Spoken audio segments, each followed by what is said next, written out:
അരിഷ്ടനേമിർ ഭൃഗുരംഗിരാശ്യാം പരാശരോ ഘാതിസുതോധരാമാം ഉത്തത്യ ഇന്ദ്രപ്രമദേത്മവാഹോ മേധാതിദേവല ആശിഷേണോ ഭാരദ്വാജോ ഗൗതമ പിപ്പലാദ മൈത്രേയോർവ കവശകുംഭയോനിർ ദ്വൈപായനോ ഭഗവാൻ നാരദസ്യ അന്യേ ച ദേവശ്യ ബ്രഹ്മശ്യവര്യാം രാജശ്യവര്യാരുണാദയസ്യ നാനാർഷേയ പ്രവരൻ സമേതൻ അഭ്യർച്ചരാജ ശിരസാവവന്ധേ. ഭാരതത്തിൽ ജീവിച്ചിരുന്ന അനവധി മഹാത്മാക്കൾ. എത്ര ഗംഭീരനായിരിക്കണം പരീക്ഷത്ത്. ഇങ്ങനെ മഹാത്മാക്കളെ ചുറ്റുമിരുന്നു കൊണ്ട് ശരീരം ഉപേക്ഷിക്കാൻ സാധിച്ചൊരു മഹാത്മാവ്. ഭരദ്വാജൻ, ഗൗതമൻ, പിപ്പലാദൻ, മേധാതി, ദേവനൻ തുടങ്ങിയിട്ടില്ല. അത്രി മഹർഷി, വസിഷ്ഠൻ, ചവനൻ, അന്ന് ഭാരതത്തിൽ ജീവിച്ചിരുന്ന മഹാത്മാക്കളെല്ലാം പരീക്ഷത്തിൻ്റെ പ്രായോപവേശം കാണാൻ എവിടെ വന്നു? ഹരിദ്വാറിൽ വന്നു. ഒരു വലിയ ഭാഗ്യം തന്നെയാണ് അദ്ദേഹത്തിന് കിട്ടിയിരിക്കുന്നത്. അവിടെ വെച്ച് അദ്ദേഹം അവരെയൊക്കെ നമസ്കരിച്ചു. എന്നിട്ട് അദ്ദേഹം തൻ്റെ മനസ്സിനെ മുഴുവൻ തമ്മോജയാദം പ്രതിയന്തു വിപ്രാം ഗംഗാച്ച ദേവീ ചിത്തമീശേ ദ്വിജോപശിഷ്ടകുഹ തക്ഷകോവാം രശധ്വലം കായത വിഷ്ണുഗാദാം.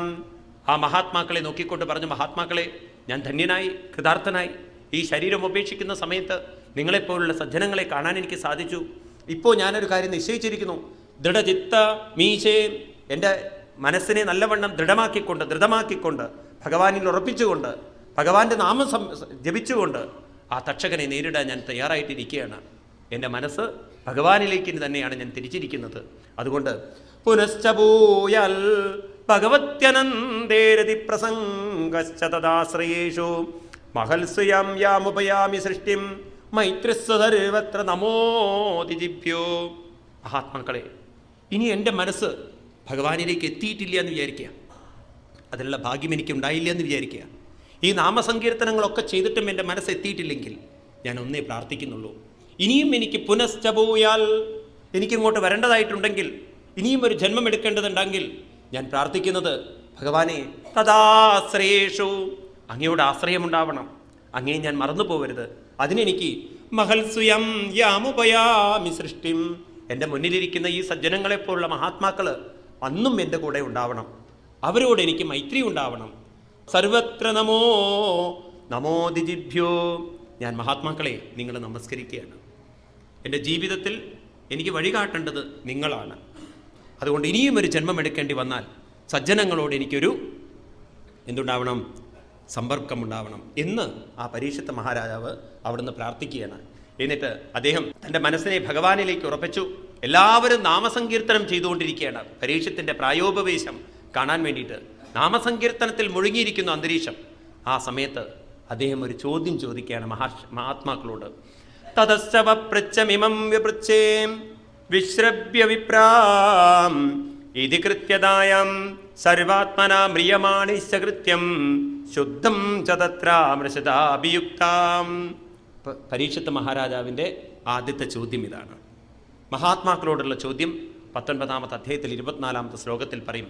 തതസ്സവ പൃച്ഛമിമം വിപൃച്ഛേ, ഞാൻ നിങ്ങളോട് ചോദിക്കുകയാണ്. വിശ്രബ്യ വിപ്രായ ഇത് കൃത്യതായാം സർവാത്മനാ മ്രിയമാണിശ്ച കൃത്യം ശുദ്ധം ച തത്രാമൃതശാഭിയുക്താം. എനിക്ക് എൻ്റെ മുന്നിൽ ഇനി മരണമാണ് കടന്നു വരാൻ പോകുന്നത്. ഞാൻ നാമസങ്കീർത്തനങ്ങളൊക്കെ ചൊല്ലുന്നുണ്ടെങ്കിലും എൻ്റെ മനസ്സ് നാമത്തിലല്ല ഇരിക്കുന്നത്. 7-ാമത്തെ ദിവസം കടന്നു വരാൻ പോകുന്ന തക്ഷകനെക്കുറിച്ചുള്ള ചിന്തയിലാണ് ഇരിക്കുന്നത്. അതുകൊണ്ട് എങ്ങനെയാണ് ആ തക്ഷകനെക്കുറിച്ചുള്ള സ്മരണകൾ ഇട്ടുകൊണ്ട് ഭഗവാനിലേക്ക് എൻ്റെ മനസ്സ് തിരിക്കേണ്ടത്? അല്ലെങ്കിൽ ആ തക്ഷകൻ മുന്നിൽ വന്നാൽ പോലും ഭഗവത് സ്മരണ വിടാതെ ആ തക്ഷകൻ എങ്ങനെയാണ് ഞാൻ അഭിമുഖീകരിക്കേണ്ടത്? സർവാത്മനാമ്രിയമാണേശ കൃത്യം, എന്ത് കൃത്യമാണ് ഞാൻ ചെയ്യേണ്ടത് എന്ന് പറഞ്ഞു തന്നാലും. അപ്പോൾ ഭാഗവതം പരീക്ഷത്തിൻ്റെ ഒരു ചോദ്യത്തിലാണ് നിൽക്കുന്നത്. പരീക്ഷത്ത് നാമം ജപിക്കുന്നുണ്ടെങ്കിലും പരീക്ഷത്തിൻ്റെ മനസ്സ് ആരെ നേരിടാൻ തയ്യാറായിരുന്നില്ല?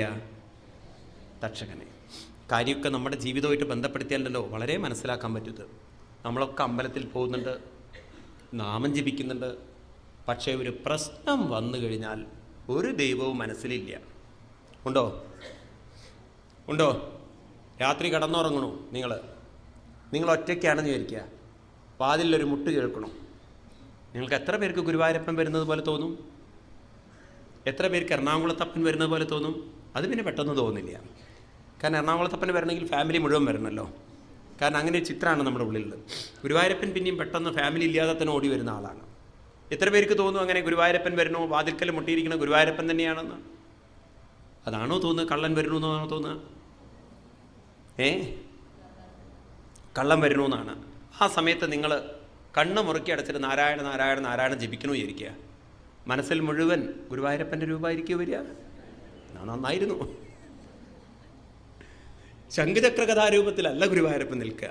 പല കത്തിയോ വടിയോ വളോ എന്തെങ്കിലും കേട്ട് അല്ല, അങ്ങനെയല്ലേ ഉണ്ടാവുക?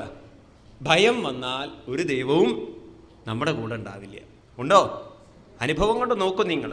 എപ്പോഴൊക്കെ നിങ്ങൾ ക്രൈസിസിൽ വന്നിട്ടുണ്ടോ അപ്പോഴൊക്കെ നമ്മൾ ഈ വിഷമത്തിലാണ്. കലിക്ക് പരീക്ഷത്ത് മഹാരാജാവ് ഒരു സ്വാതന്ത്ര്യം കൊടുത്തുവല്ലോ.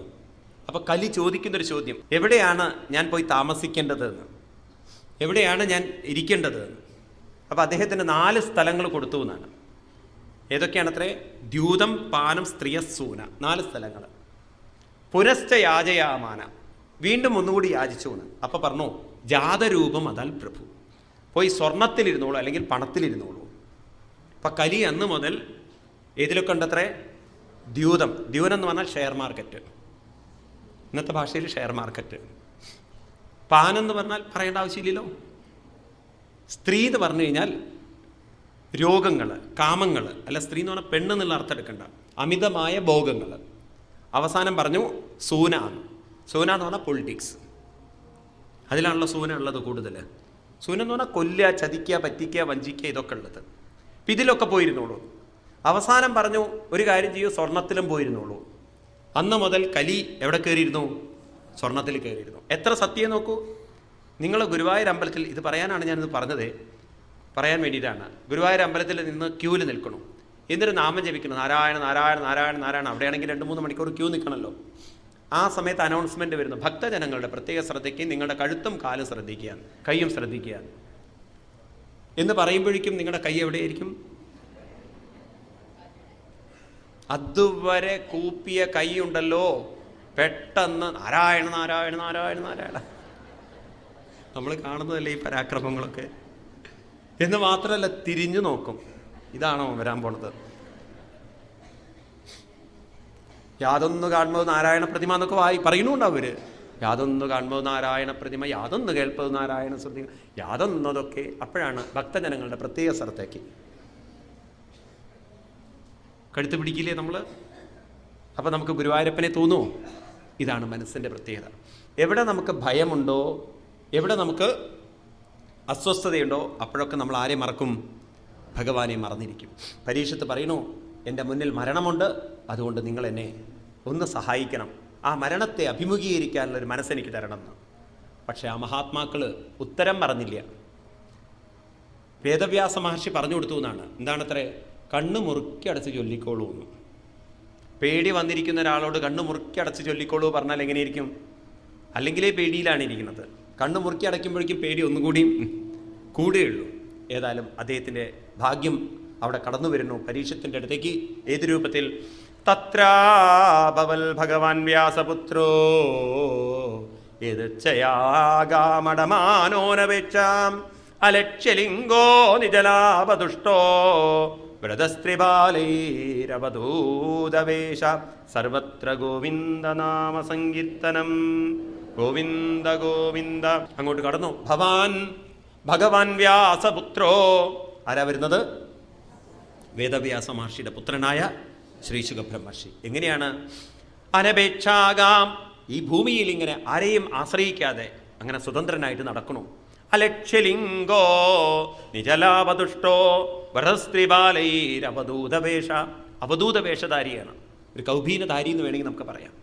സ്ത്രീകളാലും കുട്ടികളാലും നാമസങ്കീർത്തനം ചെയ്തുകൊണ്ട് അദ്ദേഹം കടന്നു വരുന്നു. ആ രൂപത്തെ കണ്ടതും തം ദൃഷ്ട്യവർഷം സുകുമാരപാദ കരോരുബാഹം സഖപോലഗാത്രം ചർവായദാക്ഷോന്ന സുതുല്യകർണ സുബ്രാനനം കമ്പുസുജാതഖണ്ഡം നിഗൂഢചത്രം മൃദുതുംഗവക്ഷസമ്മാവർത്തനാഭം വലിവൽഗൂതരം ച ദിഗംബരം വക്രവികീർണകേശം പ്രലംബബാഹും സ്വമരോത്തമാഭം ശ്യാമം സദാ പീച്യവയോഗം യോഗലക്ഷ്മ്യാ ശ്രീണാം മനോജ്ഞം ദ്വിജരസ്മിതേന പ്രത്യുത്തിദാസ്തേ മുനയ സ്വസാസനേഭ്യ തല്ലക്ഷണജ്ഞാ അഭിഗൂഢവർച്ചസം. അതിമനോഹരമായ രൂപത്തെ വർണ്ണിക്കുന്നു. അദ്ദേഹം നീണ്ടു മെലിഞ്ഞ് മുടിയൊക്കെ ധാരാളമുണ്ട്. ഒരു 10-16 വയസ്സ് പ്രായം തോന്നിക്കുന്ന ഒരു മഹാത്മാവ്. അദ്ദേഹത്തിന് അധികം പ്രായമുണ്ട്, പക്ഷെ അത്രയേ തോന്നിക്കുള്ളൂ. പ്രായമൊന്നും അധികം തോന്നിക്കാത്ത അദ്ദേഹം ആ സ്ത്രീകളാലും മറ്റും പരിവൃതനായി കുട്ടികളാലും നാമസങ്കീർത്തനം ചെയ്തുകൊണ്ട് കടന്നു വരുന്ന സമയത്ത് അത് കണ്ട മഹാത്മാക്കളൊക്കെ, വേദവ്യാസ മഹർഷി അടക്കമുള്ള മഹാത്മാക്കളൊക്കെ പ്രത്യുത്തിദാസ്തേ എണീറ്റ് നിന്നുപോയിന്നാണ്.